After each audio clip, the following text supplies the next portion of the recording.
ফ্রান্সের পণ্য। আমরা ইতিমধ্যে শিল্পগঞ্জ উলামা পরিষদ থেকে ফ্রান্সের পণ্যগুলি আমরা পোস্টার আকারে ছাপানো হয়েছে। আপনারা অবশ্যই যাওয়ার সময় এগুলি নেবেন, কিন্তু নিয়ে শুধু ঘরে রেখে দিলে হবে না। যেগুলি পণ্য আছে, টোটাল গ্যাস, এলপি গ্যাস আছে, total engine oil, super kit cement, সবচেয়ে ভালো সিমেন্ট। মুসলমান মনে করেন এই সিমেন্ট দিয়ে বাসা করতে হবে আমাকে। কি ভাই, বাসা যে করবেন আপনি কয়দিন থাকবেন, ওই বাসার মধ্যে সন্তান থাকবে, অবশ্যই তো আমরা সবারই ভালো চাই, তাই না?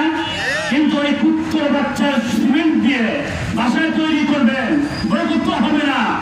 যে পুত্র বাচ্চা আমার রসুলের কলজের মধ্যে আঘাত করেছে, রসুলকে ব্যঙ্গ করেছে, 200 কোটি মুসলমানের কলজের হৃদয়ের মধ্যে স্পন্দন করেছে, আঘাত করেছে, এই কলজের টুকরা রসুলকে যে সমস্ত মুসলমান ভাইরা আজকে আমরা সমবেত হয়েছি, সারা বিশ্বের মধ্যে মুসলমান যারা আছেন, অনেক মুসলমান নামাজ পড়ে না, রসুলকে ভালোবাসে, কিন্তু আমরা যারা এখানে উপস্থিত হয়েছি, যারা হইতে পারি না, তাদেরও ইচ্ছা থাকতে হবে।